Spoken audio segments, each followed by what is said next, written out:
بسم اللہ الرحمن الرحیم نحمدہ ونصلی ونسلم علی رسولہ الکریم اما بعد۔ ناظرین، امید ہے کہ آپ تمام احباب خیر و عافیت سے ہوں گے۔ طبی جغرافیہ، اور آج ہمارا سبق نمبر 25 ہے، اور آج ہم خلیجوں سے متعلق پڑھتے ہیں۔ طبی جغرافیہ میں آب ساکن چل رہا ہے، یعنی ٹھہرا ہوا پانی والا حصہ چل رہا ہے، اس میں بحر اعظم کا تذکرہ ہوا اور اس میں بحیروں کا تذکرہ ہوا،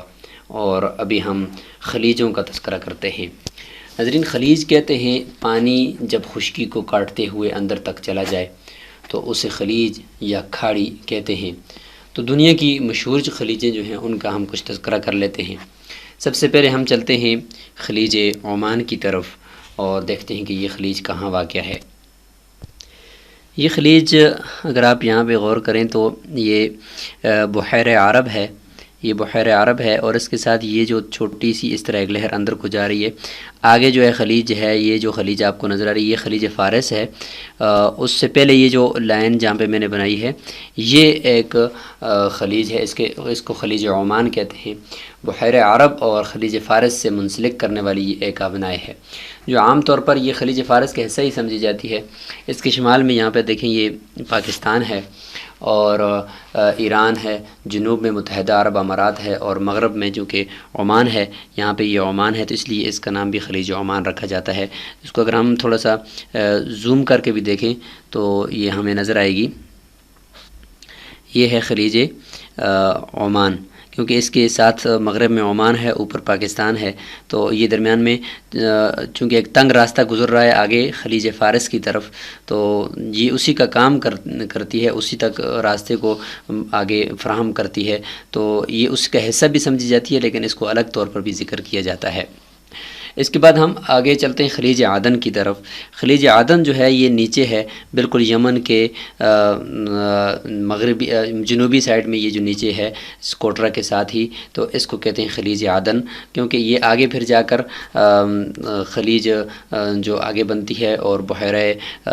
جو احمر ہے اس کے ساتھ آگے جا کر مل جاتی ہے، لیکن یہ جو درمیان میں چھوٹی سی ایک لہر سی اندر کو گئی ہوئی ہے اور ایک تنگ راستہ سا آپ کو نظر آ رہا ہے، تو یہاں سے پیچھے جو ہے اس کو کہا جاتا ہے خلیج عدن۔ یہ جزیرہ نما عرب میں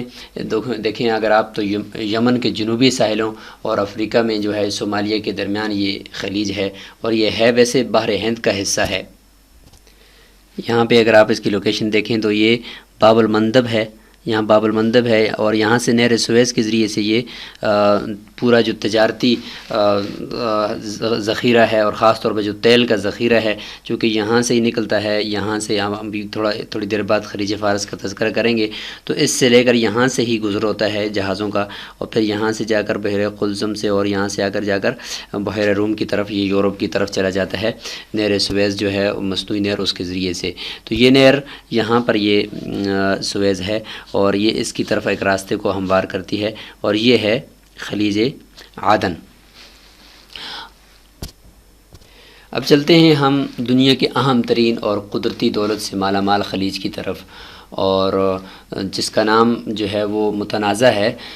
اس کو خلیج عرب بھی کہا جاتا ہے اور خلیج فارس بھی کہا جاتا ہے۔ یہاں سے اگر آپ چلیں تو یہ خلیج عمان کے بعد آگے جو یہ جو آپ کو حصہ نظر آ رہا ہے یہ خلیج فارس ہے یا خلیج عرب ہے، کیونکہ نیچے عرب ہے اوپر فارس ہے، تو اب ان میں اس کا نام جو ہے متنازع اصطلاح ہے فارس اور عرب کے درمیان، تو اس لیے اس کو جزیرہ نما عرب اور ایران کے درمیان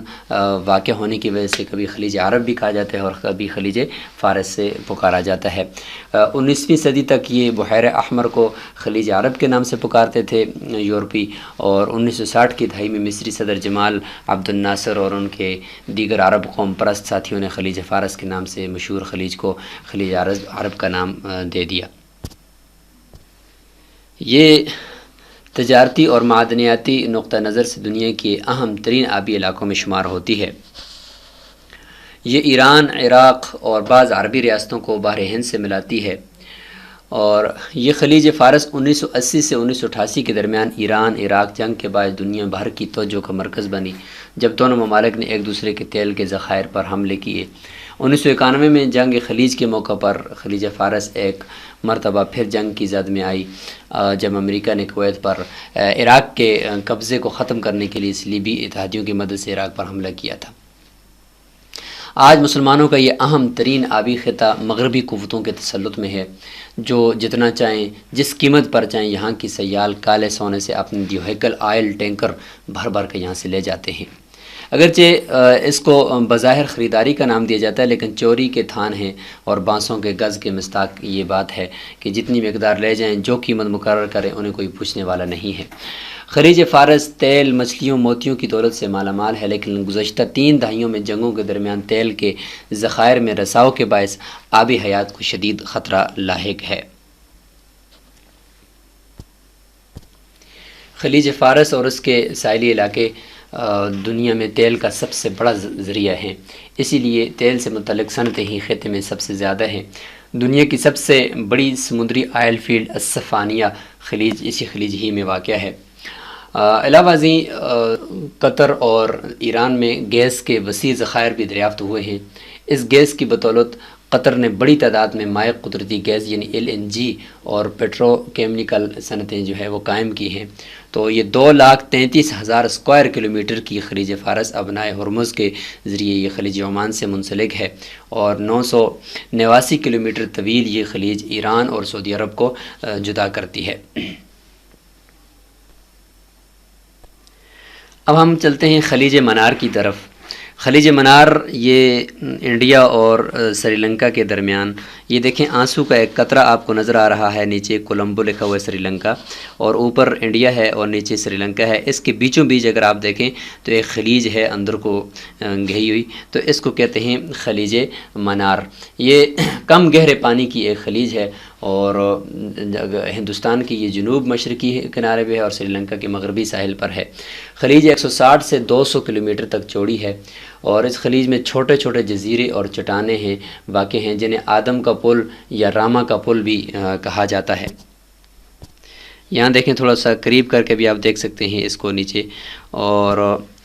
یہ ہے یہاں پر، اور چونکہ کم گہری ہے اور اس کے درمیان میں کچھ چٹانیں ہیں، جیسے کہ یہاں پہ دیکھیں آپ کو یہ چٹانیں درمیان سے یہ نظر آ رہی ہیں، تو اس کو راما کا پل بھی کہتے ہیں، اور ابنائے پالک سے یہ جدا ہو جاتا ہے، اوپر ابنائے پالک ہے تو اس سے یہ جدا ہو جاتا ہے۔ خلیج منار کی اہم بندرگاہیں اس میں کولمبو ہے اور ٹھوٹوکوڈی بھارت میں شامل ہے۔ حالانکہ یہ دونوں بندرگاہیں بڑے بحری جہاز سنبھال سکتی ہیں، لیکن ابنائے پالک کے کم گہرے پانی کے سبب یہاں بڑے جہاز داخل نہیں ہو سکتے۔ نیچے آپ دیکھ رہے ہیں کہ یہاں پہ کچھ چٹانیں بھی ہیں۔ 2005 میں حکومت ہندوستان نے خلیج منار اور خلیج بنگال کو آپس میں براہ راست منسلک کرنے کے لیے ایک منصوبہ شروع کیا ہے، جس کا مقصد بھارت کے مشرقی اور مغربی علاقوں کو سری لنکا کے گرد چکر کاٹے بغیر براہ راست بحری راستے سے منسلک کرنا ہے۔ اس کے بعد تذکرہ کرتے ہیں خلیج میکسیکو کا۔ تو یہ دنیا کی عظیم ترین آبی اجسام میں سے ایک ہے، جو براعظم شمالی امریکہ اور کیوبا کے درمیان واقع ہے، اور یہ دیکھیں آپ گول دائرے کی شکل میں یہ خلیج ہے، اور یہ نیچے یہ کیوبا ہے اور یہ اوپر یہ خلیج یہاں پر یہ واقع ہے۔ اور مشرق اور شمال مغرب میں یہ متحدہ امریکہ کی جتنی ریاستیں ہیں ان کے ساحلوں جنوبی جو ساحل ہیں، اور جنوب میں میکسیکو ہے اور جنوب مشرق میں کیوبا سے یہ ملحق یہ عظیم خلیج تقریباً دائرے کی شکل میں ہے۔ چوڑائی اس کی 810 مربع میل ہے۔ یہ عظیم خلیج امریکہ اور کیوبا کے درمیان واقع ابنائے فلوریڈا کے درمیان بحر اوقیانوس سے منسلک ہے، اور میکسیکو اور کیوبا کے درمیان واقع رودباد یعنی یوکاتان کے ذریعے بحیرہ کیریبین سے منسلک ہے۔ تو بڑے سمندروں سے یہ منسلک نہیں ہے، اگر آپ غور کریں تو یہ بڑے سمندروں سے یہ منسلک نہیں ہے، چھوٹے چھوٹے جو درمیان میں مثلا بحیرہ کیریبین ہے ان سے یہ منسلک ہے۔ تو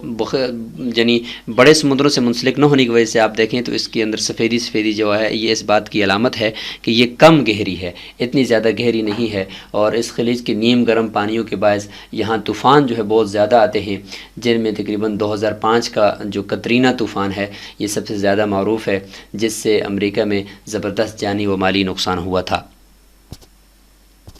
یہ سیٹلائٹ سے لی گئی اس خلیج کی ایک تصویر ہے، اور یہ بھی اس کے ایک ساحل کی تصویر ہے۔ ناظرین، آخر میں تذکرہ کرتے ہیں خلیج فنڈی کا۔ خلیج فنڈی کینیڈا کے صوبوں جو نوا سکوٹیا اور نیو برسونگ کے درمیان واقع خلیج ہے، اور یہ دنیا میں سب سے زیادہ یہ معروف اس وجہ سے ہے کہ اس میں بحر اوقیانوس کا پانی اس کے تنگ علاقے میں جب داخل ہوتا ہے تو اس سے 20 سے 50 فٹ تک کی لہریں پیدا ہوتی ہیں۔ یہ یہاں پر واقع ہے، یہاں پر یہ دیکھیں اندر کو یہ جو گھسا ہوا پانی ہے، یہ یہاں پہ ایسے یہ خلیج ہے، اور اس کو تھوڑا اگر زوم کر کے ہم دیکھیں تو چونکہ چھوٹی سی ہے تو اس لیے دور سے نظر نہیں آتی، تو اس کو ہم زوم کر کے دیکھتے ہیں تو یہ دیکھیں دو سینگوں کی طرح یہ جو اندر کو گئی ہوئی یہ خلیج ہے، تو اس میں 20 سے 50 فٹ تک کی لہریں پیدا ہوتی ہیں۔ تو یہ جوار باٹے کے جو باعث یہ دنیا میں مشہور ایک خلیج ہے۔ تو آج ہم نے تذکرہ کیا مشہور خلیجوں کا، اس کے علاوہ اور بھی بہت ساری خلیج ہیں، خلیج بسکے ہے، خلیج ہڈسن ہے، یہ اوپر آپ دیکھیں یہ کینیڈا کے اندر یہ خلیج ہڈسن ہے، بہت بڑی خلیج ہے، تو بہت ساری اور بھی ہیں۔ تو ہم نے صرف سمجھانے کے لیے کہ بھائی خلیج کسے کہتے ہیں اور مشہور خلیجوں کا ہم نے آپ کے سامنے تذکرہ کیا ہے۔ تو انشاءاللہ آگے ہم سمندری دروں کو لے کر اگلے سبق میں حاضر ہوں گے۔ السلام علیکم ورحمۃ اللہ وبرکاتہ۔